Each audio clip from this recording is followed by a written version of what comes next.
अगर हम मांगते हैं सैलरी तो वो कहते हैं कि काम करना करो, नहीं तो घर जाओ। इसी कोरोना ख़त्म होने को आ गया तो हमारी तरफ बिल्कुल ध्यान नहीं था, सीधा ठेकेदारी लाने की इनकी पूरी तैयारी हो गई थी। हमारे को ठेकेदार नहीं चाहिए, अगर ठेकेदार आ गया तो वो शोषण जो हमारा पहले होता था वही शोषण दोबारा चालू हो जाएगा। ठेकेदारी प्रथा में सबसे ज़्यादा शोषण ही होता है सर। अगर हम आवाज़ उठाते हैं तो वो ये कहते हैं कि काम करना है करो, नहीं तो घर जाओ।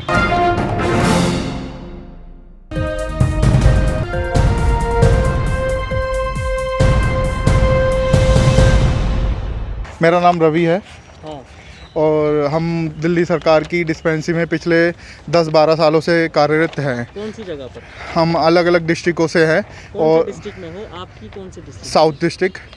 और 10-12 साल हो गए हम लोगों को। 2008 की किसी की 9 की अलग अलग ज्वाइनिंग है सबकी। हम लोग पहले कॉन्ट्रैक्ट के थ्रू काम करते थे, उसके बाद हम लोगों को कॉन्ट्रैक्ट में अलग अलग में दिया गया। उसके बाद हमारी तनख्वाह कभी 3500 कभी 4500 मिलती थी। उसके बाद हम लोगों को केजरीवाल सरकार आने के बाद डेली वेजेस पे कर दिया गया, जिससे हमें बहुत फ़ायदा मिला। जैसे कि हमारी तनख्वाह टाइम पे आने लग गई, हमारी सैलरी बढ़ के हमें मिलने लग गई और कॉन्ट्रैक्ट हमारा हट गया था। और उसके बाद हम लोग बहुत अच्छे से कार्य कर रहे थे। लेकिन अभी पिछले कुछ दिनों से हमें फिर से इन्होंने ठेकेदारी पे डालने के लिए टेंडर किया है, और जो कि वो टेंडर जिसका ठेकेदार का किया है वो ठेकेदार हमसे रजिस्ट्रेशन के तौर पे 20 से 25 हज़ार रुपये मांग रहा है, और उसमें हमें तनख्वाह कम देगा। और उसने बोला है ये बात कि हम तनख्वाह भी अपने हिसाब से देंगे, जिसमें कि वो तनख्वाह कह रहा है कि 9 या 10 हज़ार रुपये हमें देगा।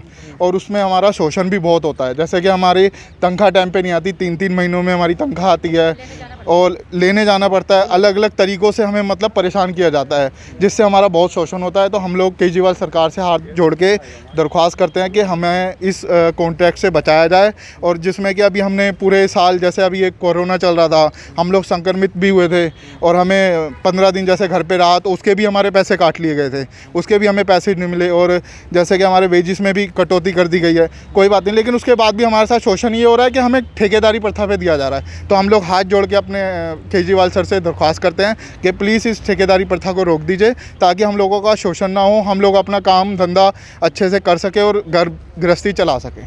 कौन से सन से कर रहे हो आप? मैं 2008 से कर रहा हूँ। 2008 से कर रहे हो? हाँ जी। जब दिल्ली सरकार ने वादा किया था, सरकार बनाने से पहले क्या वादा किया था? यही किया था कि ठेकेदारी प्रथा ख़त्म कर दी जाएगी और वेजेस अच्छा मिलेगा। अच्छा मिला और ठेकेदारी प्रथा ख़त्म भी हुई थी, लेकिन अब कुछ टाइम से हमारी ठेकेदारी प्रथा फिर से वापस आई जा रही है। कितने कर्मचारी हैं करीब? अगर एनओ नर्सिंग ऑर्डरली 300 के करीब हैं और एसएससी सुपरकंट चौकीदार भी 300-350 के करीब हैं, तो टोटल 750 के आसपास है। सभी के साथ ही समस्या है? हाँ जी, ये सभी के साथ समस्या है। अब ये कुछ जैसे कि एससीसीओ का इन्होंने जैसे अभी कुछ टाइम के लिए बढ़ा दिया है, हम लोगों का अब ख़त्म हो रहा है, तो हमें ठेकेदारी प्रथा में दिया जा रहा है। अब ठेकेदारी हमसे मांग रहा है रजिस्ट्रेशन के तौर पे फ़ीस, और ऐसे कोई खुल के सामने नहीं आ रहा, लेकिन वो ऐसे बोल भी नहीं रहा और अभी यूँ भी कहता है कि हम तुम्हें नहीं रखेंगे, तो इससे तो हमारा बड़ा नुकसान होगा। कितनी तनख्वाह आपको दी जाती थी, और अब जो कंपनी के अंडर में जाने की बात कही जा रही है आपकी, उन्होंने क्या सैलरी जो है आपकी रखी है? अभी कंपनी वाले से जैसे हमारे किसी डिस्ट्रिक्ट में बात हुई है, तो वो कहता है 10 से 11 हज़ार रुपये मैं सैलरी दूंगा। और हमें जब डेली वेजिस पे काम करते हुए 2016 में केजरीवाल सरकार ने हमें डेली वेजिस पे करा था, माननीय हमारे स्वास्थ्य मंत्री सत्येंद्र जैन साहब ने। तो उसके बाद हमें तनख्वाह 17,000 कुछ मिलने लगी थी। लेकिन बीच में पिछले साल इन्होंने कुछ छुट्टियां, जैसे संडे की हॉलीडे की छुट्टियां काटने लग गए, तो उससे हमारी तनख्वाह अब 14,000 के आसपास थी। 14,000 कुछ तनख्वाह हमारी आती थी। लेकिन अब जैसे कॉन्ट्रैक्टर आ रहा है तो हमारी तनख्वाह फिर से 9,000 9,500 रुपये मिलने लगेगी, ऐसा हमें बताया गया है। तो इससे तो हमारा शोषण होगा, और हम हाथ जोड़ के विनती करते हैं कि इस शोषण से हमें बताया जाए। हम लोग बहुत ज़्यादा लोग हैं और सबकी घर गृहस्थी इसी से चलती है। कोई लोग हैं, जैसे ये लोग हैं, कोई किराए पे रहता है, किसी के 2 बच्चे, किसी के मतलब फ़ीस का मतलब हर तरीके से मतलब बहुत डिस्टर्बेंस है।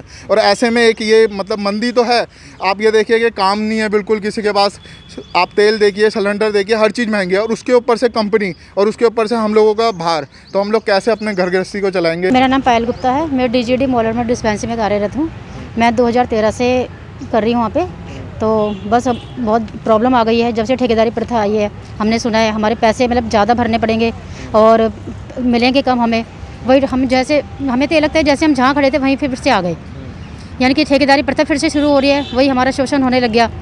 टाइम पे सैलरी नहीं मिल रहा, हमें वहाँ लेने जाना पड़ेगा। जैसे हमारा मतलब घर का खर्चा कैसे चलेगा, हमें कुछ समझ नहीं आ रहा क्या करना है क्या नहीं करना। कोरोना वायरस जैसी महामारी से जो है पूरा देश जूझ रहा है, अभी भी पूरी दुनिया जूझ रही है। इन दिनों में कैसे हालात रहे आपके साथ? हमने पूरे अपने मतलब बहुत ड्यूटी अच्छी तरह से की हमने। उस टाइम पे हमने मतलब हम क्वारंटाइन भी हो गए थे, लेकिन हमें उसके पैसा नहीं मिला। बीच में लॉकडाउन भी ऐसा हो गया था कि ट्रांसपोर्ट बिल्कुल कम हो गया था और मतलब बिल्कुल बंद ही हो गया था। उस टाइम भी हमने अपने मतलब पैसे लगा के हमने फिर भी ड्यूटी की, लेकिन उस टाइम पे हमने कभी भी छुट्टी भी नहीं की। और मतलब इतनी अब तो इसमें ठेकेदारी प्रथा में आने के बाद तो हमें बहुत ज़्यादा परेशानी हो जाएगी। अब तो किस तरीके की परेशानी हो जाएगी? वही टाइम पे सैलरी नहीं मिलना, पैसे ज़्यादा ले रहे हैं ये लोग रजिस्ट्रेशन के लिए और सैलरी कम देंगे, जिसमें हमारा पीएफ भी कटेगा। 300-400 रुपये अगर कटेगा तो हमें सैलरी हाथ में कितना मिलेगी? 9 या 10 हज़ार मिलेगी। उसमें हमारा घर का खर्च कैसे चलेगा? बच्चों की फ़ीस भी है, रेंट भी भरना है, खाना पीना भी है अपना, तो हमारा नौकरी करना बहुत मुश्किल हो जाएगा। हमने अपने मुख्यमंत्री जी से हम अरदास करते हैं कि हमें फिर से मतलब जैसे डेली बेस पे जैसे हम चलते आ रहे हैं वैसे चलते रहने दे तो ज़्यादा अच्छा है। सर, मेरा नाम गणेश प्रसाद है और मैं साउथ डिस्ट्रिक्ट से हूँ। मैं 2008 से इस विभाग में हूँ और जब मैं यहाँ पर आया था तो ठेकेदारी में थे। तब हमें सैलरी 3500 रुपये मिला करती थी, वो भी 2-3 महीने में एक बार, वो भी जाना पड़ता था इधर से उधर। लेकिन 2016 में जब केजरीवाल सरकार आई, इन्होंने हमें डेली बेस में करा तो हमें बड़ी खुशी हुई। तब हमारी सैलरी 17,000 कुछ हो गई थी, जिससे हम सब खुश थे। लेकिन कुछ साल बीतने के बाद अचानक क्या हुआ कि इनको ठेकेदारी प्रथा क्यों वापस बुलानी गई। मुझे एक बात आज तक समझ नहीं आई कि हमें 14,000 रुपये देने को इनको इतनी तकलीफ़ होती है, लेकिन ठेकेदार को 21,000 रुपये बड़े प्यार से देने को राजी है। ये बात अभी तक कोई समझ में नहीं आ रही है। हम तो 14,000 में भी खुश हैं, लेकिन कम से कम जो डेली जिसमें चलते आ रहे हैं ऐसे काम करते रहने दिया जाए। तो क्या लग रहा है कि सरकार बिजनेस करना चाह रही है कंपनियों के साथ में मिलकर और आपका शोषण? सर, इसमें लग नहीं रहा है, सब कुछ ऐसा ही सर। अब इसमें क्या बताएं कि हमें तो कुछ मिलना ही नहीं है, बताओ। और वो भी जब ठेकेदार से पूछते हैं तो वो भी कहता है 10,000 से ऊपर दूंगा नहीं। ESI PF का कोई पता नहीं होता, मिले या ना मिले सैलरी। अगर हम मांगते हैं सैलरी तो वो कहते हैं कि काम करना करो, नहीं तो घर जाओ। ये तो आपको हटाया तो नहीं जा रहा, रखा तो नौकरी पर ही सर, जा रहा है। हटाया तो नहीं जा रहा, लेकिन शोषण तो हो रहा है हमारे साथ ठेकेदारी में। जब 2016 से पहले हमारे साथ यही शोषण होता था, कभी PF नहीं मिला न कभी ESI मिला। कितनी कंपनियां ब्लैक लिस्ट हुई है, DHS ने कितनी कंपनियां ब्लैक लिस्ट करी है। नाम होता था कि ESI मिलेगा, PF मिलेगा, लेकिन मिला कभी नहीं, कभी नहीं मिला। तो अब आगे आपने क्या सोचा है? अगर ये ठेकेदारी जो है ख़त्म नहीं होती, सरकार नहीं मानती, क्या करेंगे आप लोग फिर? हम तो सरकार से रिक्वेस्ट कर सकते हैं कि जैसा चलता हुआ आ रहा था डेली वेज वैसा ही रहे। इसमें सबकी भलाई है, सबके घर हैं अपने, सब किराए पे रहते हैं, बाल बच्चे हैं, इनके घर का खर्चा कैसे चलेगा। हमारी हाथ जोड़ के केजरीवाल सरकार से विनती है कि जैसे चलता हुआ आ रहा है डेली वेज वैसा ही रहे तो बड़ी मेहरबानी होगी उनकी। महंगाई बढ़ रही है, गैस सर, महंगाई इतनी बढ़ चुकी है कि अब क्या बताएं। महंगाई में तो इस सैलरी से भी कुछ नहीं होता है, लेकिन फिर भी हम कोरोना काल में करते हुए आ रहे हैं। एक भी दिन छुट्टी नहीं मिली। सब लगातार जितने भी NO SSC थे सब रेगुलर ड्यूटी आ रहे थे। कई क्वारंटाइन हुए, कई बीमार हुए, लेकिन उसके बावजूद भी हमने छुट्टी बिल्कुल नहीं करी। यहाँ तक कि हमें उसके पैसे तक भी नहीं मिले। हमने तब भी कुछ नहीं कहा। हमने कहा जैसे डेली वेज चल रहा है वैसे चलते रहने दीजिए। लेकिन ये ठेकेदारी प्रथा ला के क्या साबित करना चाहते हैं? दिल्ली सरकार ने तो कहा कि हमने जो कोरोना वॉरियर हैं उनको सम्मान भी किया है, सब कुछ सारी सहूलतें उनको दी जा रही हैं। और अब आप दिल्ली सरकार ने सम्मान जरूर करा है, लेकिन हम जो डेली वेज वाले हैं हमारी तरफ बिल्कुल कोई ध्यान नहीं दिया गया। लेकिन जैसे कोरोना ख़त्म होने को आ गया तो हमारी तरफ बिल्कुल ध्यान नहीं था। सीधा ठेकेदारी लाने की इनकी पूरी तैयारी हो गई थी, जिसमें कई बार ठेकेदार के फ़ोन आए हम एम्प्लॉयों के पास। कई बार हमने उनसे पूछा भी कि आप हमें सैलरी कितनी देंगे, तो कह रहे 10-12 हज़ार से ऊपर नहीं दूंगा मैं सैलरी आपको। और उन्हें रजिस्ट्रेशन के नाम पे काफ़ी मोटी रकम मांगने की कोशिश करी है, जो कि गलत है। आपको यही जो है खतरा है, आशंका लग रही है कि एक तो रजिस्ट्रेशन कराने के लिए कंपनी पैसे ज़्यादा मांग रही है, जी। फिर दूसरा आपको तनख्वाह भी जो है कम दी जाएगी। बिल्कुल सर, बिल्कुल। ठेकेदारी प्रथा में सबसे ज़्यादा शोषण ही होता है सर। अगर हम आवाज़ उठाते हैं तो वो ये कहते हैं कि काम करना है करो, नहीं तो घर जाओ। अब हम कहाँ जाएंगे बताओ? इतने सालों से सब काम करते हुए आ रहे हैं। कोई 10 साल से है, कोई 15 साल से है। मुझे 13-14 साल हो गए इस डिपार्टमेंट में काम करते करते। पता है सर, कहाँ जाएंगे हम बताओ? सीमा नाम है मेरा और शादरा डिस्ट्रिक्ट से हूँ। ये देखिए, ठेकेदार को 21,000 रुपये देने के लिए तैयार है, लेकिन हम लोगों को जो सैलरी मिलती है वो ये मिलती है 15,000। तो हम नहीं चाहते कि ठेकेदारी प्रथा आए। हम चाहते हैं कि हमें जैसे दिल्ली सरकार ने अब तक रखा हुआ है इसी तरह से हमें रखा जाए, क्योंकि ठेकेदारी में हमारा शोषण होता है।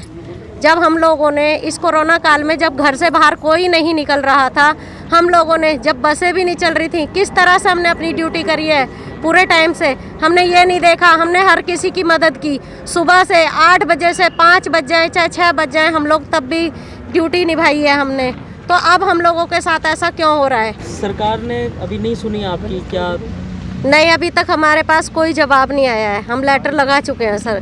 तो अगर नहीं मानी सरकार ने बात या कोई जवाब नहीं दिया तो क्या सोच के रखा है, क्या मन बनाया है आगे करने का? हम तो सिर्फ सरकार से हाथ जोड़ के रिक्वेस्ट ही कर रहे हैं कि जिस तरह से हमें किया गया है तो हमें भी और लोगों की तरह अपने अंडर में ही रखा जाए, ठेकेदारी में ना किया जाए। सर मैं सिर्फ अपनी तरफ से एक ही चीज़ सरकार से दरख्वास्त करना चाहता हूँ। जैसे कि हम कोरोना वॉरियर है, हमने लॉकडाउन के अंदर पूरे लॉकडाउन काम कराए, उस टाइम पे काम कराए जिस टाइम पे कोई बाहर नहीं निकलता था।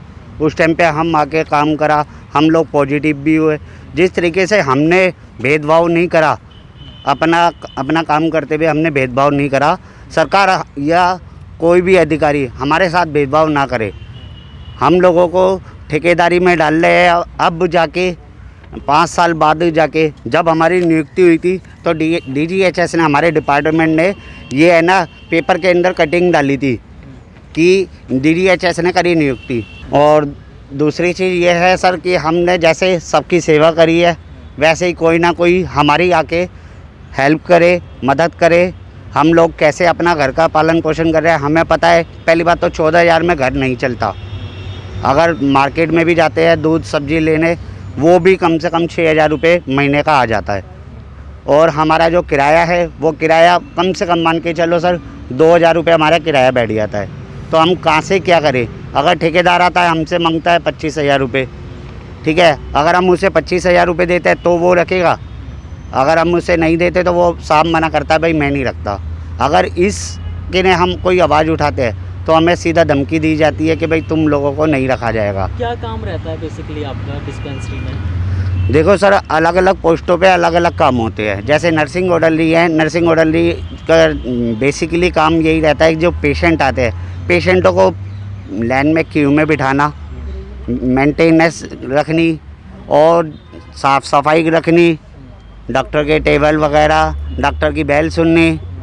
और हमारे को हेल्पिंग पॉइंट पे जब डिपार्टमेंट को ज़रूरत पड़ती है, हेल्पिंग पॉइंट पे हमारे को दवाइयाँ भी बंटवाई जाती है हमसे विदाउट कोई जगहों पर काम में लिया जाता है। हाँ जी, हाँ जी, मल्टीपल तो अब क्या पर्ची। चाहेंगे दिल्ली सरकार से? बस दिल्ली सरकार से तो हमारा एक यही निवेदन है सर कि हम लोगों की सुनी जाए। हम लोगों को ठेकेदारी में नहीं जाना। जैसा कि दिल्ली सरकार ने भी कहा था कि भाई हम लोग ठेकेदारी प्रथा बंद करेंगे। हम बहुत खुश हुए थे जब वो आए थे, उन्होंने ठेकेदार बंद करके हमारे को डेली वेजेस पे डाला। अब भी हम यही चाहते हैं कि भाई डेली वेजेस पे है तो डेली वेजेस पे ही रहे, हमारे को ठेकेदार नहीं चाहिए।